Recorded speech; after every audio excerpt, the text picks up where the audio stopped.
शिल्पकार और पत्थर। बहुत पहले की बात है। एक शिल्पकार मूर्ति बनाने के लिए जंगल में पत्थर ढूंढने गया।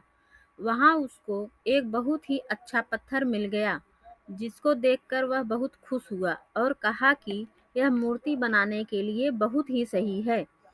जब वह वापस आ रहा था तो उसको एक और दूसरा पत्थर मिला। उसने उस पत्थर को भी अपने साथ ले लिया। घर जाकर उसने पत्थर को उठाकर अपने औजारों से उस पर कारीगरी करनी शुरू कर दिया। औजारों की चोट जब पत्थर पर हुई तो वह पत्थर बोलने लगा कि मुझको छोड़ दो, इससे मुझे बहुत दर्द हो रहा है। अगर तुम मुझ पर चोट करोगे तो मैं बिखर कर अलग हो जाऊंगा। तुम किसी और पत्थर पर मूर्ति बना लो। पत्थर की बात सुनकर शिल्पकार को दया आ गई।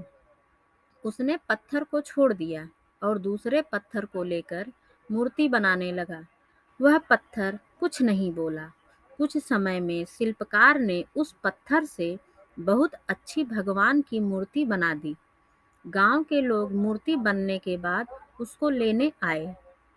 उन्होंने सोचा कि हमें नारियल फोड़ने के लिए भी एक और पत्थर की जरूरत होगी। उन्होंने वहां रखे पहले पत्थर को भी अपने साथ ले लिया।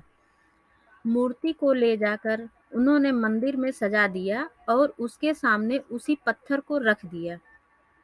अब जब भी कोई व्यक्ति मंदिर में दर्शन करने आता तो मूर्ति को फूलों से पूजा करता, दूध से स्नान कराता और उस पत्थर पर नारियल फोड़ता था।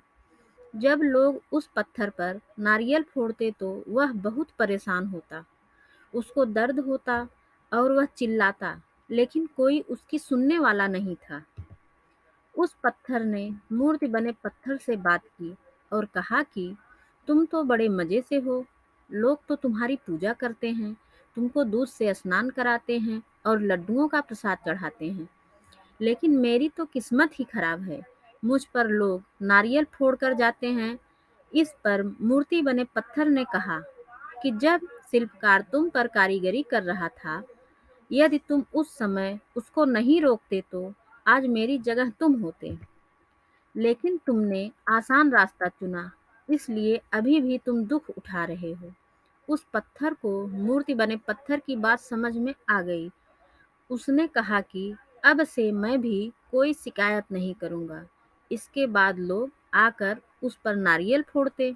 नारियल टूटने से उस पर भी नारियल का पानी गिरता और अब लोग मूर्ति को प्रसाद का भोग लगाकर उस पत्थर पर भी रखने लगे। सीख: हमें कभी भी कठिन परिस्थितियों से नहीं घबराना चाहिए।